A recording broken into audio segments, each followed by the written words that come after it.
He says that can a woman make da'wah? Da'wah means to propagate Islamic knowledge. So he says, can a woman make da'wah to a man on the internet without letting him know that she is a female, as she worked under an Islamic organization? Now, first of all, we have to realize and understand that the issue of da'wah is open to all Muslims. It is something that is highly recommended in Islam. Allah says, وَمَنْ أَحْسَنُ قَوْلًا مِمَّنْ دَعَا إِلَى اللَّهِ وَعَمِلَ صَالِحًا وَقَالَ إِنَّنِي مِنَ الْمُسْلِمِينَ.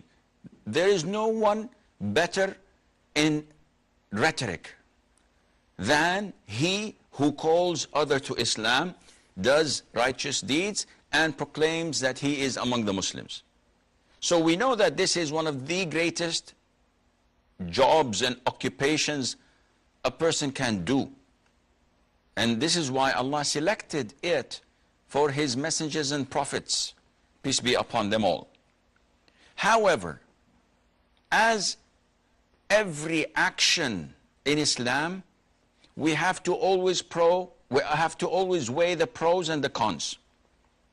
And whenever the disadvantages outweigh the advantages, it becomes prohibited. And if the advantages are far greater, then it is permissible, as long as the means taken are permissible. Now let us look at giving da'wah.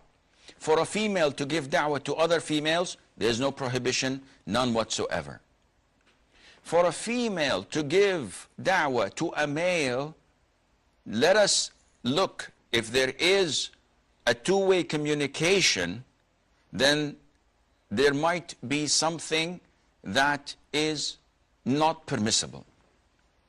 But if this sister is doing da'wah in the form of writing articles, Islamic articles, publishing it on the web or in a blog or in magazines, this is something to be praiseworthy. This is something good. And there's nothing wrong in that, none whatsoever. She uses her real name and she puts these articles that benefit the Muslims. There's nothing wrong in that at all.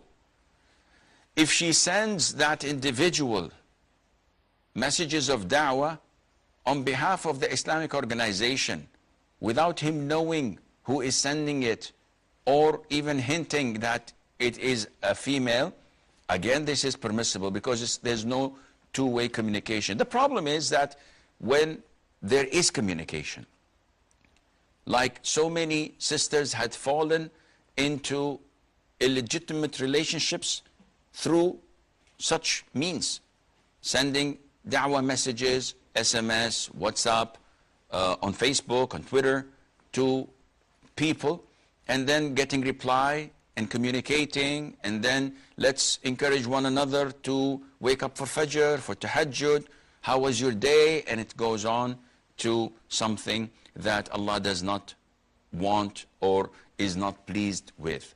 So I hope this gives you an insight of what makes something haram and what is actually permissible.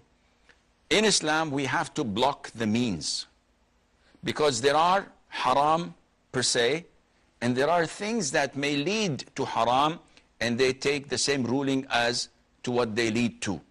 And this is called blocking the means. If the means would lead you to haram, then these means become haram as well, and Allah knows best.